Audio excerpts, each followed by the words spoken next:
Hello students, आपका स्वागत है। हम सीख रहे हैं वेक्टर्स। इस चैनल को सब्सक्राइब करने के बाद बेल आइकन दबाना ना भूलें ताकि वीडियोस की जानकारी सबसे पहले आप तक पहुंचे। हमें आप फॉलो कर सकते हैं ट्विटर, फेसबुक और इंस्टाग्राम पे। फॉलो करने के लिए टाइप कीजिए मैथ स्टूडेंट। तो चलते हैं लेक्चर की तरफ। तो यहाँ पर हम शुरू करेंगे थ्योरम 9 और 10 से, लेकिन उसके पहले हमको कुछ कॉन्सेप्ट्स की जानकारी ज़रूरी है। अच्छा, उसके आगे जाने से पहले मैं ये बता दूं कि टेक्स्ट बुक में जो है थ्योरम नंबर 5 और 6 के बाद 7 और 8 कौन सा है बताया नहीं है। डायरेक्टली थ्योरम नंबर 9 और 10 से शुरू किया है।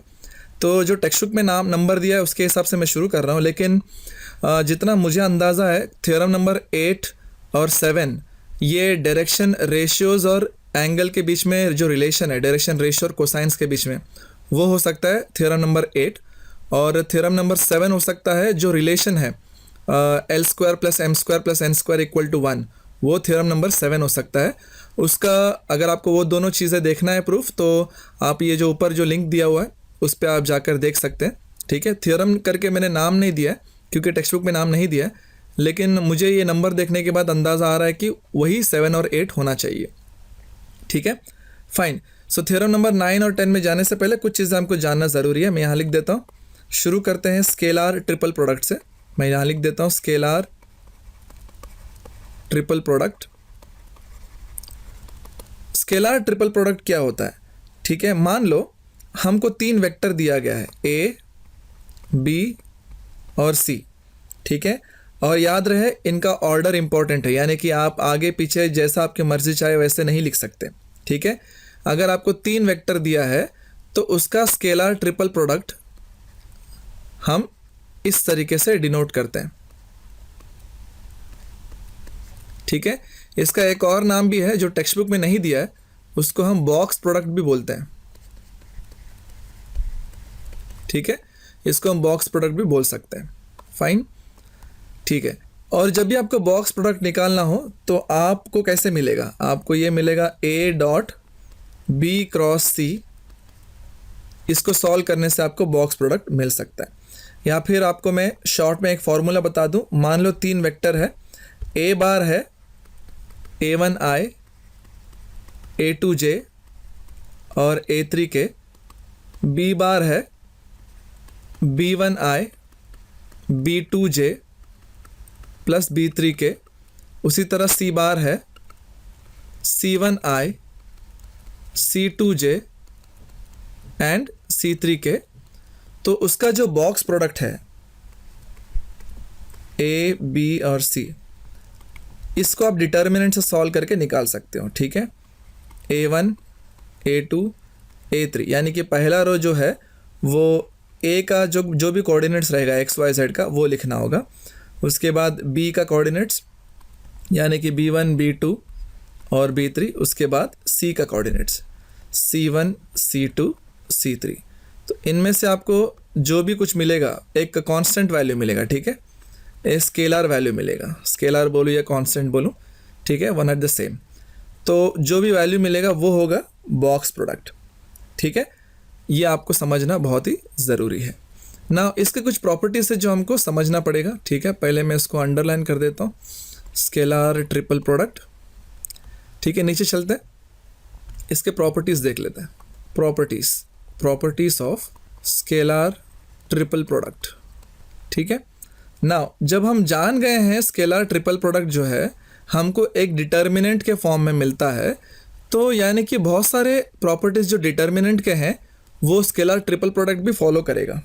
ठीक है, जैसे कि नंबर 1, स्केलर ट्रिपल प्रोडक्ट जो है साइक्लिक है, यानी कि आप अगर ए बी सी लिख रहे हो, आप इसको साइकिल में लाइक यहाँ पर लिख सकता हूँ मैं ए बी सी। साइक्लिक यानी कि आप एक ऑर्डर में घूम सकते हो। ठीक है, यानी कि क्या, पहला मैंने लिखा ए बी सी, तो ए बी सी। अगर आपको इसी को लिखना है सी ए बी तो भी चलेगा, सी ए बी।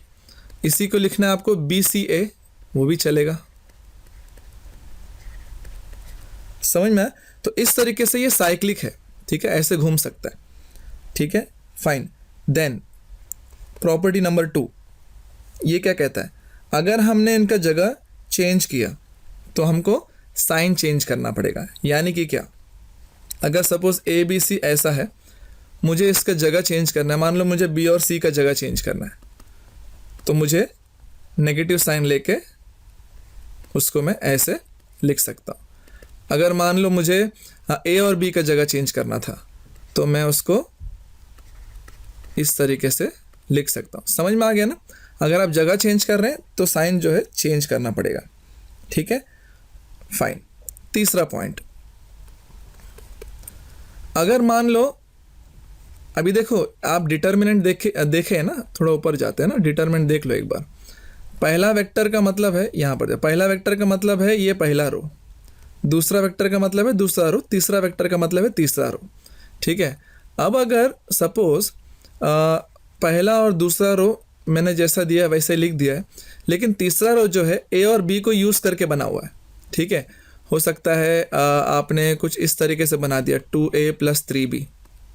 ठीक है, क्या किया, पहला रो ए है, दूसरा रो बी है, लेकिन तीसरा रो जो है वो ए और बी को मिलके बन गया। तो हम इसको क्या बोल सकते हैं, linear combination of A bar and B bar. जब ऐसा कुछ होगा तो इसका वैल्यू सीधे सीधे 0 आ जाएगा। ठीक है, यह हमको समझना है। इतना ही नहीं, अगर कोई रिपीट हुआ, अगर सपोज कोई वेक्टर रिपीट हुआ तो भी उसका वैल्यू 0 आएगा। ठीक है, अगर कोई एक वेक्टर 0 वेक्टर हुआ, सपोज ऐसा है, तो भी उसका वैल्यू आपको 0 मिलेगा। ठीक है, अगर कोई वेक्टर स्केलर मल्टीपल है, यानी कि b जो है, अगर ऐसा कुछ है तो भी वो वैल्यू 0 आ जाएगा। ठीक है, और अगर 3 वेक्टर कोप्लेनार है, ठीक है, ए बी सी कोप्लेनार है, तो भी उनका बॉक्स प्रोडक्ट जो है, इधर लिख देता हूँ, if A B and C are coplanar, ठीक है, एक ही प्लेन में है, तो भी उनका बॉक्स प्रोडक्ट जो है 0 आ जाएगा। यानी कि उनका डिटर्मिनेंट वैल्यू जो हम निकालते हैं वो 0 आ जाएगा। तो ये एक्चुअली बहुत ही यहाँ पर मैं स्टार कर देता हूँ, ये काफ़ी यूज़फुल है। जब भी आपको 3 वेक्टर बोले कि चेक करो ये कोप्लेनार है कि नहीं, आप क्या करो, बॉक्स प्रोडक्ट निकाल दो। बॉक्स प्रोडक्ट निकालना आसान है ना, डिटर्मिनेंट निकाल दो और उसका वैल्यू चेक कर लो। 0 आ गया तो वो कोप्लेनार है, 0 नहीं आया तो कोप्लेनार नहीं है। ठीक है ना, तो ये सारे प्रॉपर्टीज़ है, और भी है, हम नीचे चलते हैं। ठीक है, प्रॉपर्टी नंबर 4, अभी तक 3 हमने प्रॉपर्टी देखा है। प्रॉपर्टी नंबर 4 कहता है, अगर ये जो ए बी सी है, इसका जो बॉक्स प्रोडक्ट है, हमको तो पता ही है कि इसको हम कैसे लिखते हैं, ए डॉट बी क्रॉस सी। अब बात यह है कि इस डॉट को और क्रॉस को हम इंटरचेंज कर सकते हैं। यानी कि मुझे इसको अगर ऐसा लिखना हो, डॉट के जगह पे क्रॉस लिखना हो और क्रॉस के जगह पे डॉट लिखना हो, तो मैं इस तरीके से चेंज कर सकता हूँ। ए और बी का जगह चेंज नहीं करना है, ठीक है, ए बी सी का जगह वही मेंटेन करना है, लेकिन हम डॉट और क्रॉस को ऐसे इंटरचेंज कर सकते हैं। ठीक है, इन सब का वैल्यू आपको सेम ही मिलेगा। सो ये आपको बताना था। ठीक है, सो ये सारे चीज़ें हमको जानना ज़रूरी है, एक बार देख लेते हैं। ठीक है, तो सबसे पहले हमने देखा कि स्केलर ट्रिपल प्रोडक्ट होता क्या है। ठीक है, उसके बाद हमने उसके प्रॉपर्टीज़ देखे, 3-4 प्रॉपर्टी। ठीक है, अब इनके बेस पे पहला थ्योरम शुरू करते हैं। ठीक है, पहला थ्योरम यानी कि इन कॉन्सेप्ट्स के बेस पे, लेकिन ये तो थ्योरम नंबर 9 है। ठीक है, सो इसका स्टेटमेंट कहता है the volume of parallelepiped with coterminous edges as a bar b bar and c bar is box product a b c. तो सबसे पहले कहते हैं कि एक पैरेललोपाइप बनाया है। पैरेललोपाइप यानी कि आप देख सकते हैं ये जो ब्लू कलर का जो बना हुआ है, ठीक है, वो पैरेललोपाइप्ड है, यानी कि इसका हर दीवार, इस बॉक्स का हर दीवार पैरेललोग्राम है। ठीक है, तभी जाके इसको, इस डब्बे को क्या बोलेंगे, पैरेललोपाइप बोलेंगे। अब क्या बोलते हैं कि ए बार बी बार सी बार जो है को टर्मिनस एजेस है, यानी कि इन तीनों का कॉमन कनेक्शन है। देखो ये है ए बार, ठीक है, और ये है बी बार और ये है सी बार, आप देख सकते हैं ना। ठीक है, वैसे मैं इधर लिख देता हूँ, ओ बी बार है तो यानी कि बी बार होगा, ओ सी बार यानी कि ये होगा सी बार, और ओ ए बार यानी कि ये होगा ए बार। ठीक है, अब ये तीनों जो है एक ही जगह से शुरू हुआ है, इसलिए इनको को टर्मिनस एजेस बोल सकते हैं। फाइन, अब बात क्या है कि हमको इस डब्बे का वॉल्यूम चाहिए। मैं यहाँ लिख देता हूँ वॉल्यूम का जनरल फॉर्मूला क्या है, जनरली वॉल्यूम कैसे निकालते हैं। Volume equals to base area, यानी कि जो भी बेस है उसका एरिया, उसको हम किससे मल्टीप्लाई करते हैं, हाइट से। जब भी ऐसे करते हैं तो वॉल्यूम मिल जाता है। तो अभी हमारे मामले में बेस क्या है, देखो ये जो बेस है, ये देखो ये जहाँ पर C और ये B बना हुआ है, ये बेस है, राइट। मैं इसको दूसरे कलर से दिखा देता हूँ, ठीक है। ये जो है हमारा बेस है, सही बात है। तो बेस तो पैरेललोग्राम है, इतना तो मालूम पड़ गया, ठीक है। तो हम बेस एरिया क्या होगा, पैरेललोग्राम, और पैरेललोग्राम के एरिया हमको पता है कैसे निकालते हैं, ठीक है। इसके जो एडजेसेंट साइड्स होते हैं उसका क्रॉस प्रोडक्ट का मैग्नीट्यूड, ठीक है ना, पिछले लेक्चर में सीखा था हमने। तो ये क्या हो जाएगा, B क्रॉस C, करेक्ट, क्योंकि इसके एडजेसेंट साइड्स क्या है, B बार और C बार, उसका क्रॉस प्रोडक्ट और मैग्नीट्यूड निकालने से क्या मिलेगा, पैरेललोग्राम का एरिया मिलेगा। और हमारा बेस तो पैरेललोग्राम है ना, इसलिए इसको ऐसे लिख दिया। अब हमको चाहिए हाइट। अब ये हाइट देख सकते हो, ये जो ये मैंने बनाया ना AP, ये AP जो है ये हाइट है, ठीक है। अब हमको ये हाइट जब चाहिए, ध्यान दो, हमारा जो AP है वो इसके साथ इक्वल है, यानी कि ये जितना लंबा है उतना ही लंबा AP है, सही बात है। तो अब ये मिलेगा कैसे, ध्यान से देखो, ये क्या है, B क्रॉस C है, करेक्ट, यानी कि B और C जहाँ पर भी है उसको परपेंडिकुलर है, ठीक है ना। तो ये परपेंडिकुलर है, ठीक है, B और C जो भी प्लेन में है उसको परपेंडिकुलर है। अब ये जो हमारा A बार है, ठीक है, अगर उसका प्रोजेक्शन निकाला जाए B क्रॉस C पे, यानी कि इस पे प्रोजेक्शन निकाला जाए, स्केलर प्रोजेक्शन, हमने सीखा है स्केलर प्रोजेक्शन हमको क्या देता है, लेंथ देता है, ठीक है।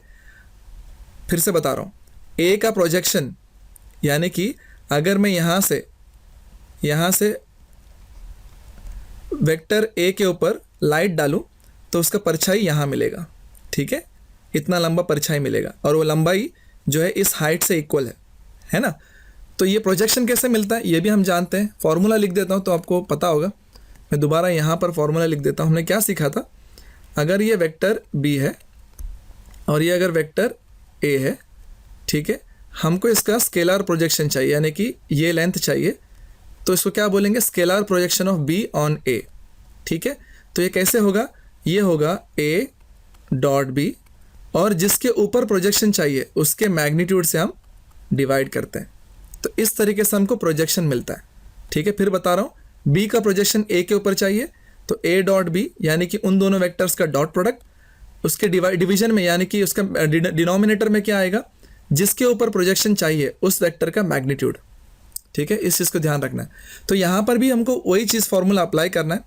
यहाँ पर प्रोजेक्शन चाहिए A का, किसके ऊपर, B क्रॉस C के ऊपर, यानी कि ये जो हाइट है, यानी कि ये जो AP का जो लेंथ है वो कैसे मिलेगा, स्केलर प्रोजेक्शन, ठीक है, स्केलर प्रोजेक्शन किसका, A का, किसके ऊपर, B क्रॉस C के ऊपर, ठीक है। तो वो कैसे मिलेगा, जिसका प्रोजेक्शन चाहिए उस वेक्टर का और जिसके ऊपर चाहिए उस वेक्टर का, यानी कि B क्रॉस C का और A का डॉट प्रोडक्ट, करेक्ट, यही सीख रहे हैं ना हम यहाँ फॉर्मूला में, यहाँ पर भी वही सीख रहे हैं। और डिनोमिनेटर में कौन आएगा, डिनोमिनेटर में मैग्नीट्यूड, किसका मैग्नीट्यूड, जिसके ऊपर प्रोजेक्शन चाहिए। देख लो यहाँ पर A के ऊपर प्रोजेक्शन चाहिए तो A के मैग्नीट्यूड से डिवाइड किया, यहाँ पर प्रोजेक्शन किसके ऊपर है, B क्रॉस C के ऊपर है, तो B क्रॉस C का मैग्नीट्यूड, ठीक है। इस तरीके से हमको हाइट मिलता है। अब हमारे पास फॉर्मूला तो है ही वॉल्यूम के लिए, बेस एरिया और हाइट दोनों को मल्टीप्लाई कर दो, हमारे पास बेस एरिया भी है और अभी अभी हमको हाइट भी मिल चुका है, ठीक है। नीचे चलते हैं। सो दोनों को मल्टीप्लाई करने पे हमें वॉल्यूम क्या मिलेगा, मैं यहाँ ब्लैक पेन से लिख देता हूँ, therefore volume equals to, base area क्या है, B क्रॉस C का मैग्नीट्यूड, करेक्ट। अब इससे किससे मल्टीप्लाई करना है, हाइट से। हाइट क्या है, A dot B cross C divided by B cross C का मैग्नीट्यूड। अब ये देखो, ये एक स्केलर क्वांटिटी, ये एक स्केलर क्वांटिटी है, दोनों कैंसिल हो गए, ठीक है। अब इससे क्या मिला, A dot B cross C। अब ये क्या है, देखो स्केलर ट्रिपल प्रोडक्ट है ना, तो इसको मैं कैसे लिख सकता हूँ, ए बी और सी का बॉक्स प्रोडक्ट या फिर स्केलर ट्रिपल प्रोडक्ट। यही हमने प्रूव करना था ना। देखो क्या प्रूव करना था, volume of parallelepiped with coterminous edges a b c is this, और वही हमको मिल गया। फाइनली वॉल्यूम हमको ये वाला जो हमको प्रूव करना था वही मिला है। फाइनली लिख देते हैं हैंस प्रूव्ड। ठीक है, फाइन, बहुत ही इंपॉर्टेंट थ्योरम है। चलते हैं अगले थ्योरम में, थ्योरम नंबर 10। मैं यहाँ टाइटल लिख देता हूँ पहले, थ्योरम नंबर 10। स्टेटमेंट देखते हैं पहले। इसका स्टेटमेंट कहता है the volume of tetrahedron with coterminous edges a bar b bar and c bar is 1/6 of the box product a b c. Now यहाँ पर भी देखो को टर्मिनस एजेस दिया हुआ है ए बार बी बार और सी बार, यानी कि एक ही पॉइंट से शुरुआत हुई है उनकी। ठीक है, वो ओरिजिन है। ठीक है, और आप देख सकते हो कि ये जो है रेड वाला ये बी क्रॉस सी है, यानी कि जहाँ पर बी और सी है उसका जो भी प्लेन होगा उसको परपेंडिकुलर है बी क्रॉस सी। ठीक है ना, फाइन देन। और यहाँ पर देख सकते हैं ए पी जो है मैंने परपेंडिकुलर बनाया है बी और सी के जो भी प्लेन है उसको। ठीक है, फाइन देन। तो ये जो भी हाइट होगा ए पी का वो इक्वल होगा इसके साथ। ठीक है, इस चीज़ का ध्यान देना है। फाइन, सबसे पहले तो यहाँ लिख देता हूँ वॉल्यूम ऑफ टेट्राहेड्रॉन का फॉर्मूला। ठीक है, टेट्राहेड्रॉन का फॉर्मूला क्या है, फॉर्मूला है 1/3 area of base multiplied by height, ये फॉर्मूला है ना। बेस जो है टेट्राहेड्रॉन का ट्रायंगल है। कौन सा ट्रायंगल है देख लो, ट्रायंगल है ओ बी सी, सही बात है। और ये जो हाइट है वो ए पी है। ठीक है, तो इन दोनों को हम अलग अलग से निकाल लेंगे। ठीक है, हम जानते हैं फॉर्मूला एरिया ऑफ ट्रायंगल का, हमने पिछले लेक्चर्स में देखा हुआ है। जब भी हमको दो वेक्टर मिलता है, दो साइड के वेक्टर्स मालूम होते हैं, हम क्या करते हैं उसका क्रॉस प्रोडक्ट निकाल के, मैग्नीट्यूड निकाल के जब हम हाफ से मल्टीप्लाई कर देते हैं तो हमको एरिया ऑफ ट्रायंगल मिल जाता है। ठीक है, तो यानी कि यहाँ पर जो ट्रायंगल है नीचे बेस में वो क्या है, ओ बी सी है ना। तो हमको ओ बी और ओ सी पता है, तो उस area of triangle O B C क्या मिल जाएगा, half into magnitude of b cross c. ठीक है, इस तरीके से एरिया ऑफ बेस मिल गया। अब ये हाइट का क्या करना है, ए पी देखो, अब ये जो ए पी है इसके साथ इक्वल है, करेक्ट, ये हाइट के साथ इक्वल है। अब ये हाइट क्या है, हम बोल सकते हैं कि ए का क्या बोलते हैं, प्रोजेक्शन, स्केलर प्रोजेक्शन, यानी कि ए के ऊपर मैं लाइट डालूंगा तो उसका प्रोजेक्शन ऐसे ही गिरेगा ना, उसका परछाई ऐसे ही गिरेगा। ठीक है, सो ये जो भी होगा वो ए का प्रोजेक्शन होगा। नाउ ए का प्रोजेक्शन बी के ऊपर कैसे मिलता है, हमने फॉर्मूला में सीखा है कि अगर मुझे ए का प्रोजेक्शन चाहिए, यानी कि ए का परछाई कहाँ से कहाँ तक गिर रहा है ये लेंथ चाहिए, तो कैसे मिलेगा, हमको ए का प्रोजेक्शन चाहिए बी पे, तो उन दोनों का पहले डॉट प्रोडक्ट निकालते हैं, और जिसके ऊपर चाहिए बी के ऊपर चाहिए तो उसका मैग्नीट्यूड से डिवाइड करते हैं। तो फिलहाल यहाँ पर वही फॉर्मूला यूज़ करेंगे। यहाँ पर ए का प्रोजेक्शन किसके ऊपर चाहिए, बी क्रॉस सी के ऊपर, तो उन दोनों का डॉट प्रोडक्ट। ठीक है, डॉट प्रोडक्ट। अब जिसके ऊपर चाहिए उसका मैग्नीट्यूड से डिवाइड करो, किसके ऊपर चाहिए, बी क्रॉस सी के ऊपर चाहिए, है ना, देख लो बी क्रॉस सी के ऊपर चाहिए तो उसके मैग्नीट्यूड से डिवाइड कर दिया। अब करना क्या है, बस इन दोनों को इसमें डाल दो फॉर्मूला में। ठीक है, ब्लू पेन ले लेता हूँ मैं दोबारा, नीचे चलते हैं। सो ये क्या होगा देख लो, 1/3 तो पहले से है, और ये क्या है, एरिया ऑफ ट्रायंगल क्या है, 1/2 बी क्रॉस सी। ठीक है, और ये हाइट क्या है, हाइट देख लो ए पी क्या है, a dot b cross c divided by magnitude of b cross c. ठीक है, अब ये तो स्केलर क्वांटिटी है। ठीक है, कैंसिल हो जाएगा तो बचेगा क्या, 1/2 1/3 मल्टीप्लाई होंगे 1/6 हो जाएगा, और यहाँ पर क्या बचेगा, ए डॉट बी क्रॉस सी बचेगा। अब ये जो भी बचा है इसको देखो ध्यान से, ये क्या है, स्केलर ट्रिपल प्रोडक्ट है ना, तो उसको हम कैसे लिख सकते हैं, बॉक्स में लिख सकते हैं, बॉक्स प्रोडक्ट में। ठीक है, यही हमको चाहिए था। देखो 1/6 ए बी सी, काफ़ी आसान प्रूफ है, राइट। बस यही पर ख़त्म हो गया, लिख देते हैं हैंस प्रूव्ड, हैंस प्रूव्ड। ठीक है, तो जो अगला एक्सरसाइज है, आखिरी एक्सरसाइज 5.5, वो इन्हीं सब फॉर्मूला के ऊपर बेस्ड है। ठीक है, थ्योरम अच्छे से देख लेना, ठीक है, सीख लेना, काफ़ी इंपॉर्टेंट है। मिलते हैं अगले लेक्चर में एक्सरसाइज 5.5 के साथ। चलो बाय बाय।